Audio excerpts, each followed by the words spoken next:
Welcome to Scrub Stream number 2. Today I want to hang out talking about time and our calendar and our ownership of our time and how to live a more undistracted or undistractable life, to have those boundaries in place that protect that most important currency. What you see here is I've printed the worksheets and chapters from the seasonal scrub, and so I'm just going to flip to the chapter section.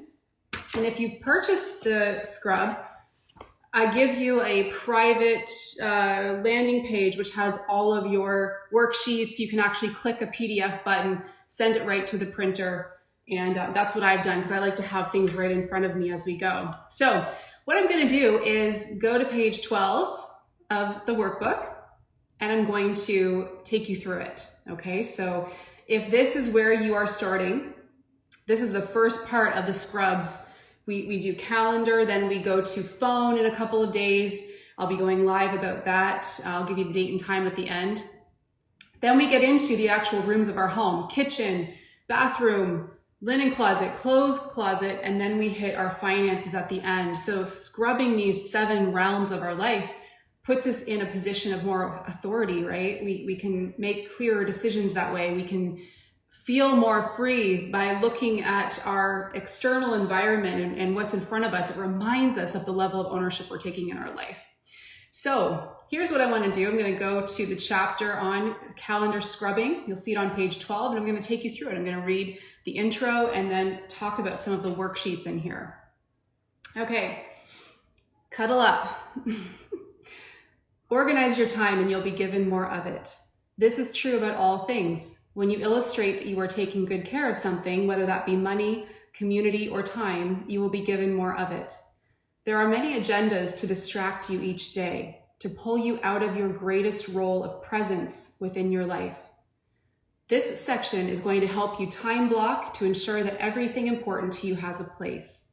You may have heard of the big rock analogy. How many of you have heard of the big rock versus the sand? If you take 2 large mason jars and you fill one with big rocks and one with sand, you'll understand what often happens with our time. Think of the big rocks as values, what is most important to you. And think of the sand as the filler stuff, the things that don't matter that much to you, but you find yourself doing in a day. For example, browsing social media. In the jar you put the big rocks in, you will be able to fit almost the same amount of sand as the jar you put the sand in. But the jar you put the sand in first has no room for the big rocks. Think about the last really great day that you had. You likely put the big rocks in first. If you want to feel more fulfilled, purposeful, present, and productive, you'll need to own your time. When you time block, you instruct where the time will go before it comes to you.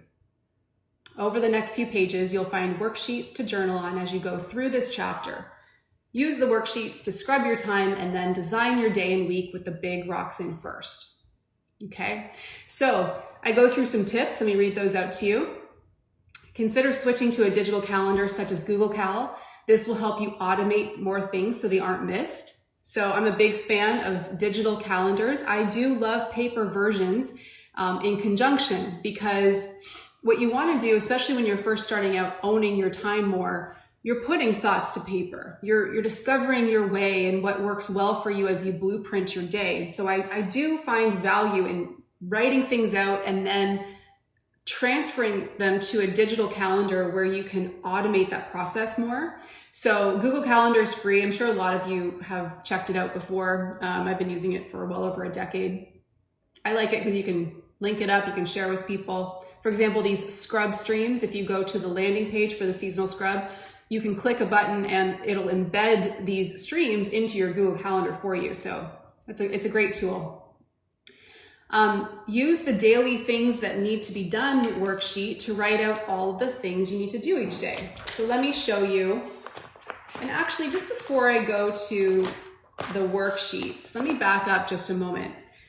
In many of the sections within the Scrub workbook, there's an opportunity for you to journal a little bit, to just check in with yourself in this area. Some of you will find that this is a big one for you. Maybe you've never really had a blueprint of sorts when it comes to your day and your week. And this might be the big nugget for you. So let me just read through the questions that are in this check-in section of owning your time. This is called the Calendar Scrub Journal, okay? Question 1, what am I committed to finding a better way of doing? Question 2, what am I going to ask for more help with? Question 3, what will I automate in my calendar? So those 3 questions are all part of what we call the optimization of doing things. So looking at where your time's going and asking better questions of that time. When we do the Beautiful Life Lab assignments in the fall, this is why we time track right away as our very first assignment. We track our time for 3 days so we can have an honest look at it and then decide how we're going to optimize where our time is going. And then there's also a space for you to capture on this worksheet what your big rocks are. So what you're getting at here is, what do you want to make sure there is time for in your week? Now, the next worksheet I link up for you is the values versus needs. Okay, so when you think about all of the things you're doing and you start writing them out, what you first want to do is itemize your values list, your big rocks. What are those things that are really important to you in a typical day? What are those things that lead you at the end of the day to have your head hit that pillow and you just feel like that was a really great day and you can't wait to do it again? For me, it's absolutely time with Chris and the girls. Always protecting that, blocking off time with presence in that area. Time with Chris at the end of the day, whether we're watching Netflix or a movie or going for a walk or whatever. A workout each day. Time in the kitchen with food and prepping food for the family and organizing our home. Those are all really important pieces to me that when they don't happen, I can feel like I'm just either working all day or I feel like, where did the day go? That the things that were really important to me didn't have a time and place, and then the day doesn't feel so great, right? So the values versus needs is a place for you to track what are the things you most value, what are the things you need to do, and then you look at those and you look at how you can start removing things from the need to do so that you're doing more of what you value. This worksheet is going to help you as you prep to map your time in the time planner that I gave you. So, and when you're looking at your need to do column, again, you're asking yourself, what can I optimize? Where can I ask for help in this area? Where can I perhaps pay for help in this area? If you're a business owner, is it time for you to start investing back into your business so that you can be freed up to do more of what your business needs you to do and not other people? So the next tip here is to make a list of all the things you want to automate in your calendar going forward. So we're getting us warmed up to using the digital calendar. So make a list of all of those things you don't want to forget going forward, such as birthdays. Maybe you want to put a reminder in your calendar a week before someone's birthday to send out a card or a little gift. If you feel like you're always missing those dates, for example. Think about things you're doing every week that you don't want to have slip from the calendar. So for me, there's things like every Friday, I place our grocery order for pickup. I place that online. I do that every Friday because I do a little bit of meal prep and planning on the weekend. I also every month have a financial date. I'll talk more about this when we get to the cash flow scrub. But having that date in my calendar where I do a little monthly checklist of our finances. I am the chief financial officer of my business and in our home. And so I want to know where all of the money is moving in and out of our life, how it's circulating.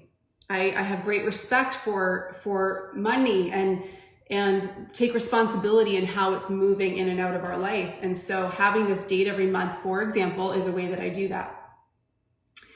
What else do I want to share here?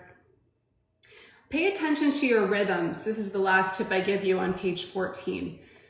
What is feeling really good to you right now? You want to blueprint that so that in this season, it takes priority. So you will notice that you'll go through different phases in a year where certain things are feeling good and then other times they aren't. If you own your own business, you'll find there's seasons where you're in go mode, and then there's seasons where it's time to take more rest, right? All of that is important. So you want to feel into that and commit to, when you're putting things into your time map, do they still feel good to you? Just because you locked yourself into something last season doesn't mean it needs to stay there. You know, this is your opportunity to really scrub that out.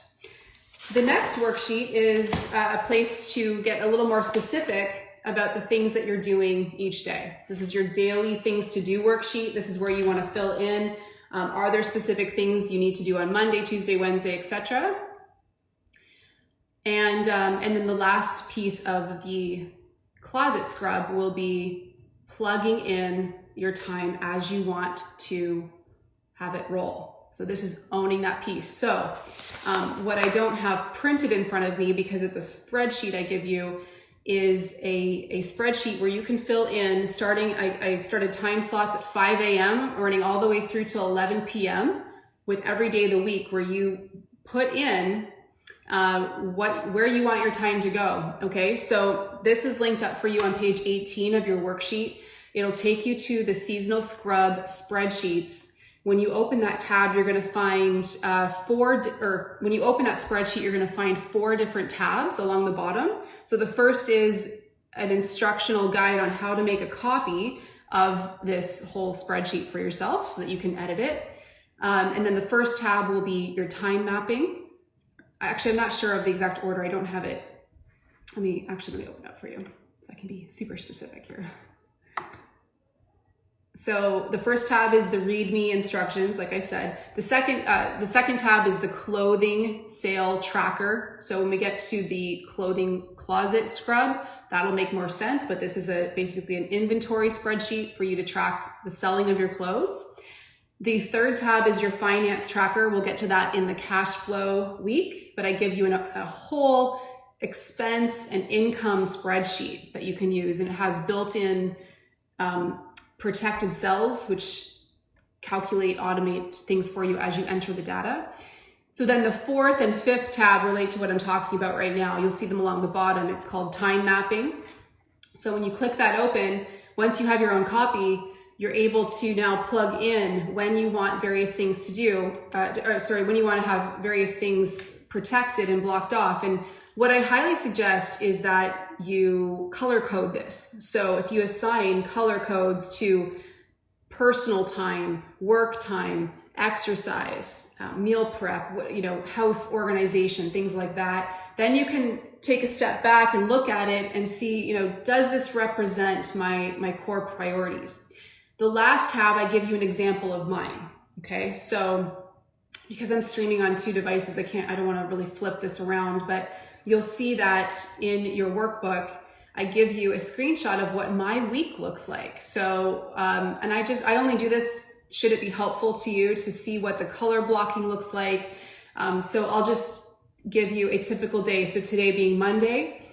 So I always block off personal time, my time, from about 6:30 until 8 o'clock every morning. So that's when I'm kind of going through, getting the house ready for the day, listening to a podcast, just kind of organizing my day and having time before the kids are up and, the house starts hopping. We have breakfast together. We hang out in the kitchen every morning around 8 o'clock. Then around 9 o'clock together, we do any kind of housework or prep.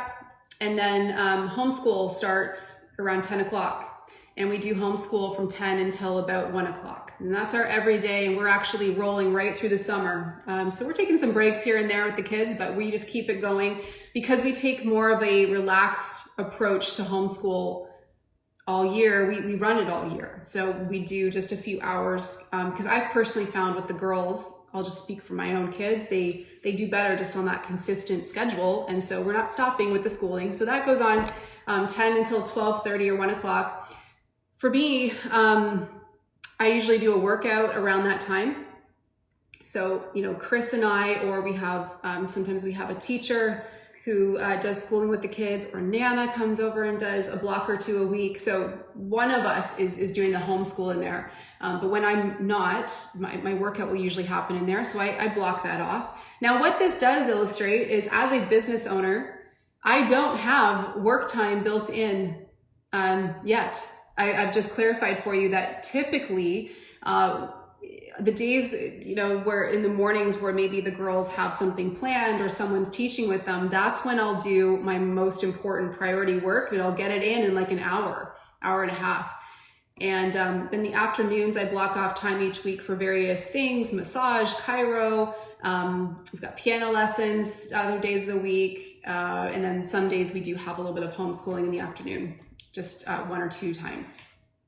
But then carrying on Monday, I've got family time, track practice built in there, dinner together every night at 6 to 7. Then we do a little house tidying, girls to bed, bedtime between 9 and 10. And then Chris and I, 10 o'clock, Netflix, whatever. So my point here, and let me just go back because I emphasize this, is you want to design your week hour by hour, committing first to the things that mean the most to you, and then making time for the other things. So the goal here is that what is most important to you has a time and a place in your day and week.